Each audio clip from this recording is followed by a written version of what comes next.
Ang alamat ni Maria Makiling. Sa isang malayong lupain, matatagpuan ang bathalang may angking kagandahan at kabaitan. Siya ay nagngangalang Maria. Si Maria ay tinaguri ang nag-iisang anak ng dalawang makapangyarihang bathala, si Dayang Makiling at si Gat Panahon. Sila ay kinakatawang tagapangalaga ng bayan ng Makiling. Maria, anak, ikaw naman ay dumako sa lugar ng mga mortal? Oo, inang bathala, ako'y nagtungo sa mga tao, kay ganda at nakakaaliw pagmasdan ng kanilang pamumuhay. Marami kaming napag-uusapan at napagkwentuhan. Maria, paalala lamang, huwag mong ibigay ng lubos na tiwala sa mga tao. Ngunit dahil sa pananabik niya sa mga tao, naging ugali na ni Maria ang halos araw-araw na lumuwas sa bayan. Kay ganda ng araw, ako'y mamimili muna sa talipapa. Maglilipot sa pamilihan ng Maylin. Lahat ng kanyang madadaanan ay namamangha sa kanyang kagandahan. Mangkulas, nais ko pong bumili ng inyong paninda. Papasok si Katdula habang nakikiusap sa kanyang mga kaibigan.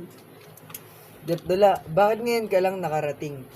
Ako'y nagmula pa sa bilandaon ng bayan. Sa akin ang ilawang kalabaw. Sandali lamang at ako'y may bibilhin. Magpapaalam siya na may bibilhin. Hihalo sa mga tao at hihinto sa pinagbibilhan ni Maria. Sabay nilang kukunin ang balat ng hayop na may magagandang balahibo. Mahahawak ni Gatdula ang kamay ni Maria at sila ay nagkatitigan. Patawad, binibini.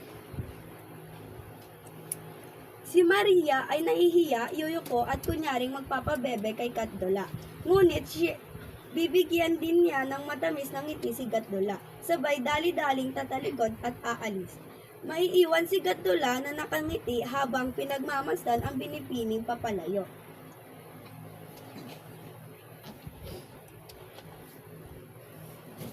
Gatdula, tila'y napapadalas na ang iyong pagdalaw dito sa Makiling.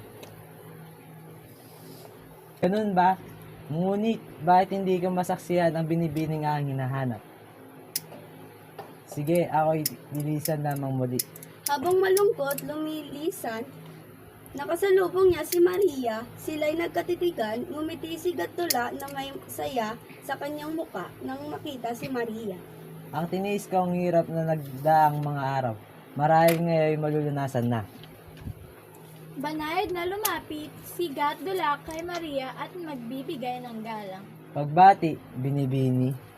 Ngumiti si Maria at nagbigay ng matamis na ngiti kay Gatdula. Kaya ganda mo, Maria. Sa iyong titig ay lubos na nabibigani. Gatdula, ngayon ko lamang naramdaman, tila iniibig na rin kita. Nakaluhod si Maria sa harap ng kanyang ama. Hindi maaari.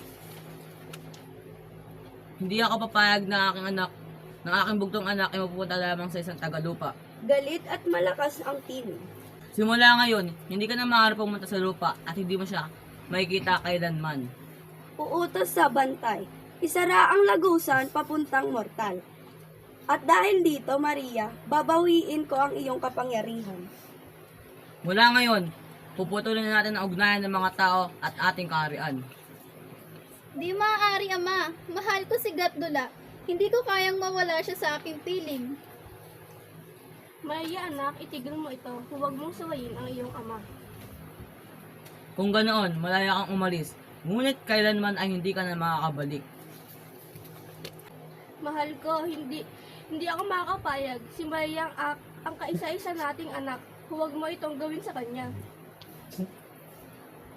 Nagmamakaawang sabi ng ina ni Maria. Ito ang agustuhan niya. Wala akong magagawa. Niya si Gatdula at ipinagtapat ang lahat na nangyari sa pagitan ng kanyang mga magulang. Magkasama si Gatdula at Maria, natiling mabait ang dalaga sa mga tao, marahil dahil sa kanyang minana mula sa inang maawain. Si Maria ay nagbigay ng ginto, luya at kagamitan sa mga kapuspalan. Lahat ng kahilingan ng mga tao ay kanya tinutugunan, sa paniniwalang likas na magbubuti sila.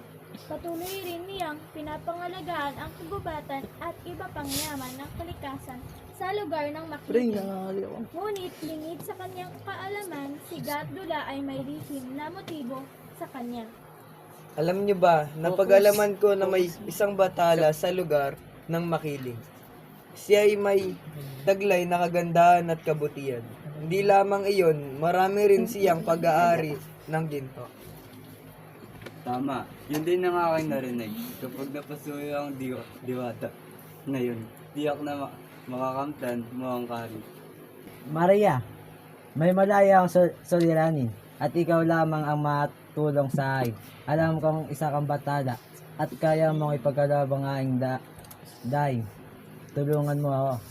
Paano kita matutulungan sa iyong suliranin? Inosenteng tanong ni Maria. Alam kong pinangangalagaan mo ang kagubatan. Narinig ko na may yamang ginto na ikaw lamang ang nakakakuha. Maaari bang makahingi ako ng kaunti upang may tulong ko sa aking pamilya naghihirap sa kabilang bayan? Ang mga gintong iyon ay hindi maaaring maubos, sapagkat iyan ang buhay ng kagubatan. Ngunit maaari kang kumuha ng konti, mga maliliit lamang upang magamit. Maraming salamat, Maria. Saan ko ito makikita? Sa gitna ng kagubatan, sa pinakagitna, may isang malaking lumang puno. Ako'y nagtitiwala sa iyo dahil mahal kita. Ngunit hindi mo maaaring pagsabi kung saan ito matatagpuan. Masusunod, Maria, alam mong tapat ang aking pag-ibig.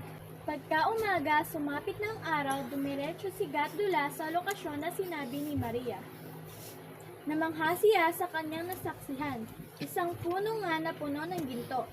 Nasilaw siya sa kislap at hinakot ang mga yaman ng walang pag-iingat. Tila nakalimutan o di pinansin ang babala ni Maria.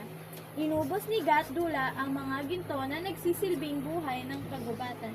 Hindi na siya bumalik sa piling ni Maria. Lumisan si Gatdula sa gitna ng kagubatan. Napansin ni Maria ang panghihina ng kalikasan. Di maaari. Ang mga ginto ang buhay ng kagubatan. Pinagtaksilan ba ako ni Gatdula? Hindi nagtagal, nasaksihan niya ang daang-daang pagwasak ng kalikasan. Natumba ang mga puno, nauubos ang mga hayop, walang pakialam ang ilang mga tao. Patuloy ang pagkuha ng yamang kalikasan. Ang mga bagay na ipinahiram ni Maria ay pinagkakaguluhan at hindi na ibalik. Di sila marunong tumanaw ng utang na loob. Nagiba na ang panahon, sila'y naging sakip at walang pag-aalala sa kinabukasan. Paunti-unti nang nasisira ang kagubatan dahil wala ang gintong buhay. Ako ang may kasalanan, masyado akong nagtiwala sa mga tao. Hindi niya alam kung paano maibabalik ang buhay ng gubat. Naisip ni Maria na humingi ng tulong sa kanyang ama na sigat panahon. Lumuhod siya sa gitna ng gubat at tumagis ng malakas. Amang Bathala, ako'y nagkasala. Nagtiwala ako ng lubusan sa mga tao at ang intensyon ko ay mabuti. Ngunit ngayon naglalaho na ang buhay ng gubat.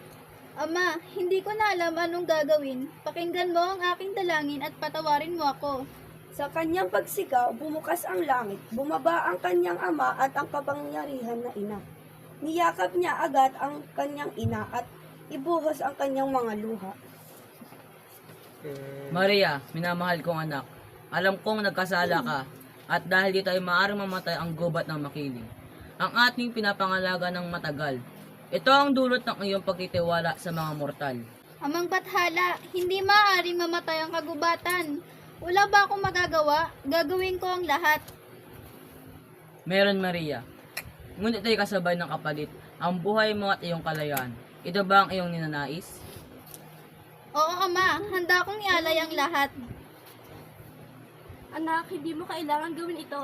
Hahanap tayo ng paraan. Patawarin mo ako, Ina. Ako ang may kasalanan. Handa akong pagbayaran ng aking pagkakamali. Maria, ipinagmamalaki kita, anak ko. Ipinakita mo ang tunay na pagmamahal sa ating kalikasan. Malakas na kulod at kumidlat. Humihip ang mga hangin ng napakalakas. Tinatangay ang mga dahon, sanga at ilang kabahayan. Maririnig ang huni ng mga hayop na tila tumatangis. Maria, dahil ito ang pagkamali at pagtupad sa tungkulin ng labis at tiwala, ikaw ay himlay dito magpakailanman at magsisilbing buhay ng kagubatan. Simula ngayon, ikaw ang magiging tagapagpantay at tagapangalaga ng kagubatang ito. Hihimlay ka sa bawat bahagi nito at ipapakita mong lagi ka narariyan.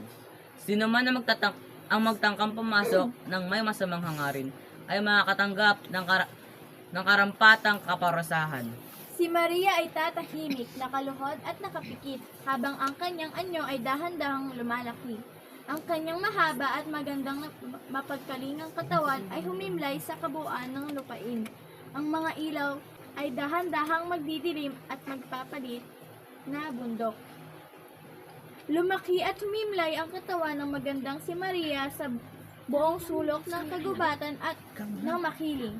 Makikita ang hugis ng isang babaeng nakahiga, tanda ng kanyang sakripisyo at walang hanggang pagmamahal. Senyalis ito na ang isang bathala ang nagbabantay, si Maria na ibinigay ang kanyang buhay upang muling sumigla ang kalikasan. At di naglaon, kinilala ito bilang Bundok Maria Makiling, isang bantayog ng kagandahan at paalala sa lahat ng tao na ang kalikasan ay dapat ingatan at pahalagahan, sapagkat ito ang buhay at pamana ng bawat salinlahi. Ako si Maria Makiling, tagapangalaga ng kalikasan at bantay ng kabutihan.